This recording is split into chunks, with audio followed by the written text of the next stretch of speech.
E aí, tudo bem com vocês, pessoal? Essa videoaula nossa de hoje vai ser focada na segunda parte da filosofia de René Descartes. Lembrando que na nossa primeira videoaula eu falei um pouco sobre a biografia de Descartes, os estudos, a dedicação às ciências humanas e à matemática, posteriormente a decepção com as ciências humanas, acreditando que elas não tinham uma base forte para construir um conhecimento claro e evidente, e a adesão à matemática. Descartes ele vai se dedicar especialmente ao conhecimento matemático por acreditar que esse conhecimento era exato, claro e evidente. E o último ponto que a gente falou na nossa primeira videoaula sobre esse tema foi que Descartes pretendia fazer com que as ciências humanas elas também fossem capazes de alcançar esse conhecimento claro e evidente. É um conhecimento que ele vai denominar como indubitável, ou seja, como sendo um conhecimento isento de dúvidas. Só que para isso ele precisava de um método que fosse capaz de garantir que o conhecimento das ciências humanas fosse exato. E aí ele tem a ideia de adaptar o método matemático às ciências humanas. É lógico que não era de maneira integral, como eu disse, né, fazendo adaptações e criando o que ele chama de método cartesiano. E nós vimos que todo método possui regras.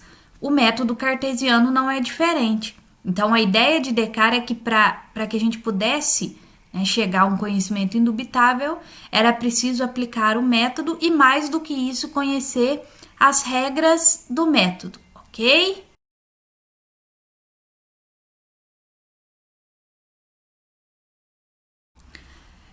Então, o método cartesiano, ele apresenta 4 regras. São as famosas regras do método e nós vamos falar sobre cada uma delas aqui agora.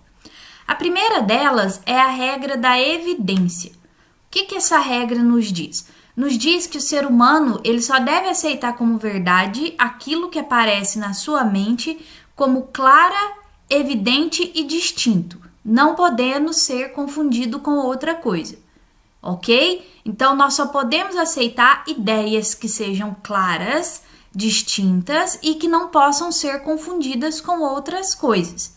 Essa é a primeira regra. A segunda regra é a regra da análise. A partir do momento em que eu determinei o problema que eu vou investigar, ou seja, encontrei um problema claro e evidente, que não pode ser confundido com o outro, agora eu vou dividir esses problemas em partes. É isso que a regra da análise me diz. Então, eu tenho um problema e eu vou dividir esse problema em tantas partes quanto forem possíveis. Tudo bem? Depois nós temos a terceira regra, que é a regra da síntese. Então, a partir do momento em que eu determinei o problema, dividi esse problema em partes, como eu vou começar a solucionar? De acordo com Descartes, eu começo sempre do mais simples para o mais complexo. Então, eu pego aquele aspecto do problema que me parece mais tranquilo, mais fácil ali de ser resolvido, começo por ele e aí eu vou evoluindo no grau de dificuldade. E a partir daí eu chego na resolução do problema.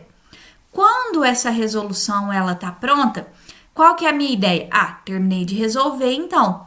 Mas o Descartes vai dizer que não é porque eu cheguei na solução que aquele problema está de fato resolvido. E é aí que entra a quarta regra, que é a regra da enumeração. Essa regra determina que a solução e o próprio processo de resolução do problema devem ser revistos constantemente. Por quê? Porque nesse processo de identificar, dividir em partes, solucionar do mais simples para o mais complexo, pode ser que eu tenha deixado escapar alguma coisa, pulado alguma regra. Então é preciso que o processo e as regras e a aplicação dessas regras do método, elas sejam revistas constantemente.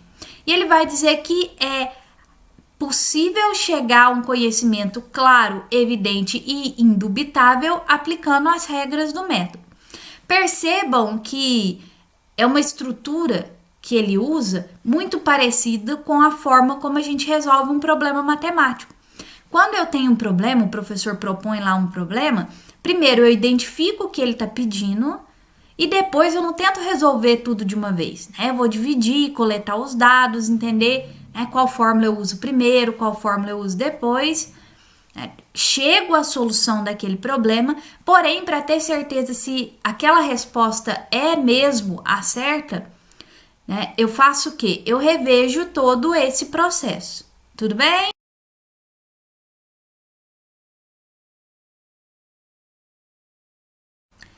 Meninos, uma vez estabelecido o método, é preciso chegar a uma primeira verdade que seja indubitável, ou seja, isenta de dúvida, clara e evidente, e que possa servir como alicerce para o conhecimento filosófico.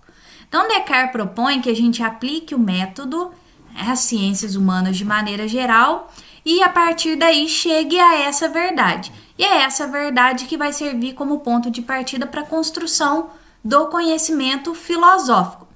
E para isso, né, para encontrar essa primeira verdade, o Descartes ele usa um caminho que é até interessante, que é o caminho dos céticos, porém de uma maneira diferente, ok? Então, o que significa dizer que Descartes usa o caminho dos céticos? Significa dizer que ele tem como ponto de partida a dúvida. Em que sentido? Descartes começa a colocar em dúvida as coisas, né? E a partir da dúvida ele quer chegar a essa primeira certeza. Então ele vai usar a dúvida para verificar se, afinal de contas, alguma verdade resiste. E aqui é preciso fazer uma consideração sobre a forma como Descartes vai utilizar a dúvida. Quando a gente fala dos céticos, de maneira geral, a dúvida cética ela não tinha o objetivo. O cético é aquele que acredita que a verdade não pode ser alcançada, ou seja, que eu não posso de fato conhecer alguma coisa. Então, deixa claro pra gente que se eu não posso alcançar a verdade, quando eu pergunto alguma coisa, eu tô perguntando por perguntar. Se eu não acredito, por exemplo, que eu possa verdadeiramente conhecer um celular, por que eu vou perguntar a respeito disso? Por que eu vou perguntar o que aquilo é se eu acredito que eu não posso conhecer? Então, a dúvida cética é uma dúvida que não tem um objetivo. Já a dúvida cartesiana, ela é uma dúvida metódica. E isso é importante vocês guardarem. O que isso significa? Significa que ela tem um objetivo. E não é simplesmente a dúvida pela dúvida, mas é chegar a essa primeira certeza que o Descartes buscava, ok? E para Descartes, a dúvida ela possui graus diferentes. Então ele vai passar por o que ele chama de graus da dúvida. Tá? Quais são esses graus?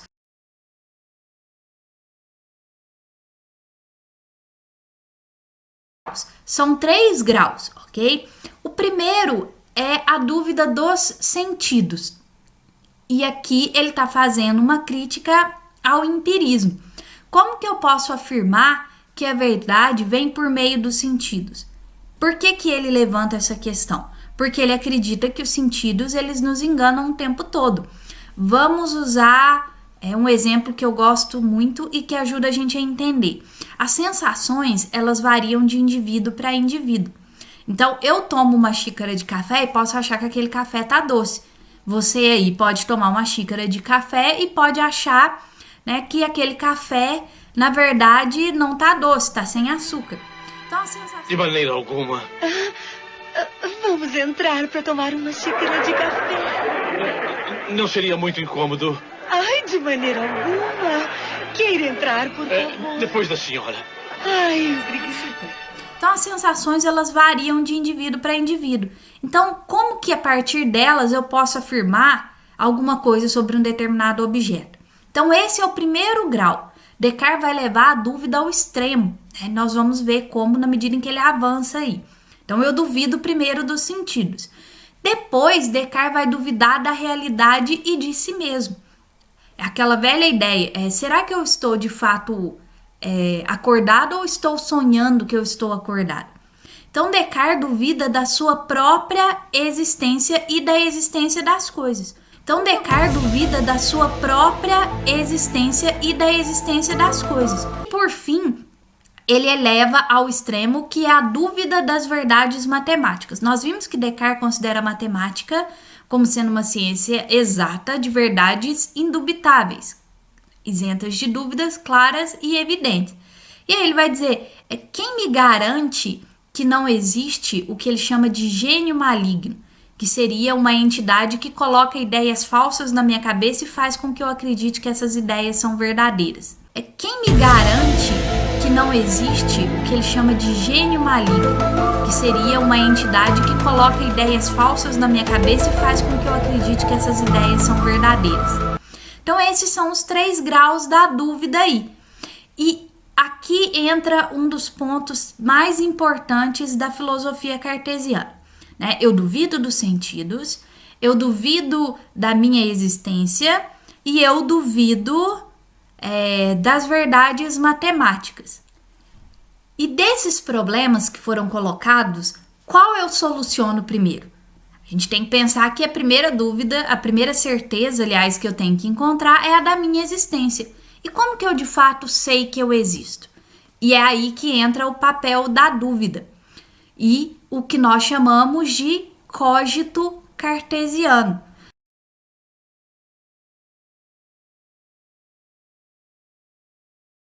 Descartes vai pensar na seguinte situação. Quando eu estou duvidando, o que eu estou fazendo? Eu estou pensando. E quando eu penso, eu existo.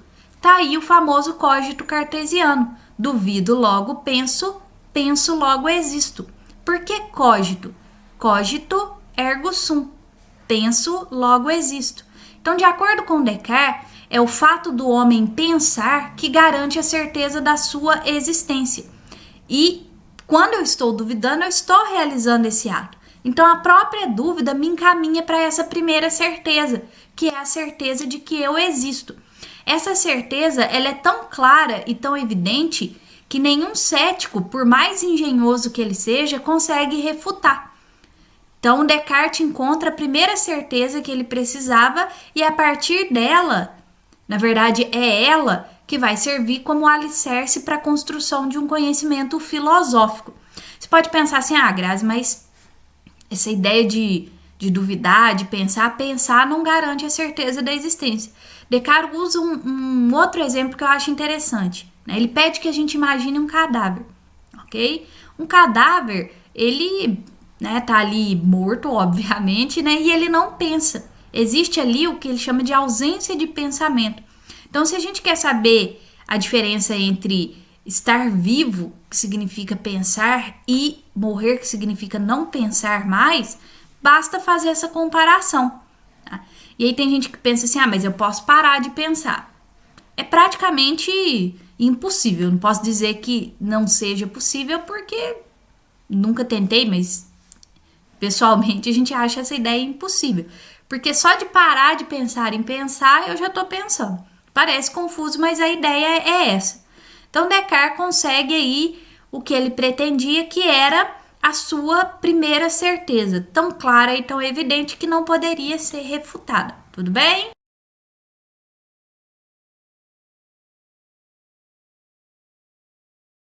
Outro aspecto importante do pensamento cartesiano diz respeito à existência de Deus.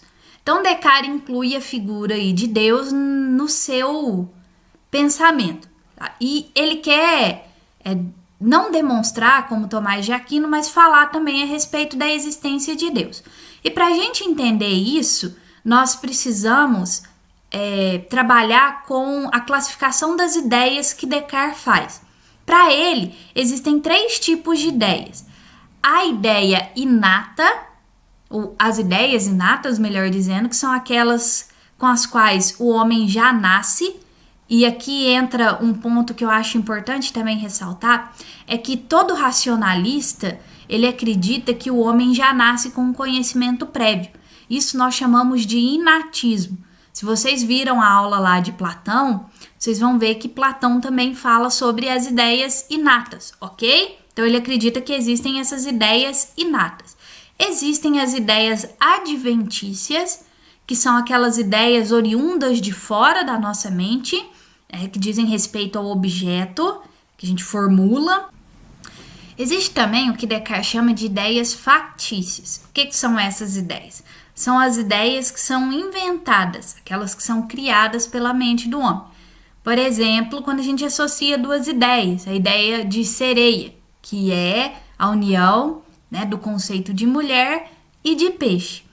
E a dúvida que Descartes levanta em cima dessa questão é que se a ideia de Deus teria sido criada pelo ser humano ou ela existe por conta própria. Ou seja, ela é uma ideia factícia ou ela é uma ideia inata. E é a partir daí que Descartes vai propor a questão da existência de Deus. Para ele, pessoal, a ideia de Deus ela não poderia ter sido criada pelo ser humano. Por quê?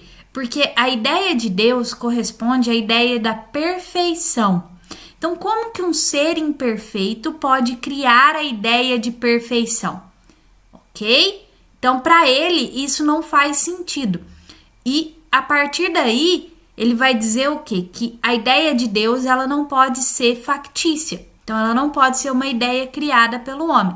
Consequentemente, para ele, a ideia de Deus é uma ideia inata. E é aqui que ele desfaz também aquela questão do gênio maligno, que seria, por exemplo, aquela entidade que coloca ideias falsas na cabeça do homem. Porque ele vai levantar a seguinte questão: será que não é esse gênio que coloca essa ideia em mim?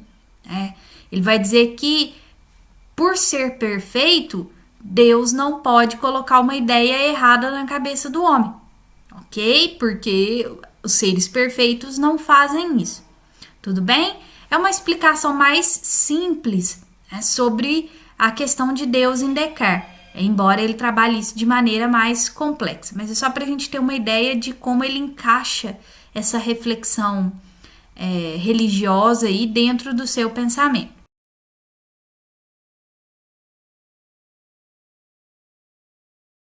Pessoal, um último ponto que é importante a gente ressaltar a respeito de Descartes é o que a gente chama de dualismo substancialista. E a gente vai ver que essa questão ela vai ser importante porque nós vamos ver uma série de desdobramentos dela na modernidade. No sentido em que esse dualismo substancialista ele vai ser importante para o avanço da ciência e da medicina na modernidade. É uma das consequências mais importantes do pensamento cartesiano. O que é esse dualismo substancialista? Para Descartes, corpo e alma são duas substâncias diferentes. Ou seja, o que compõe um é diferente daquilo que compõe o outro.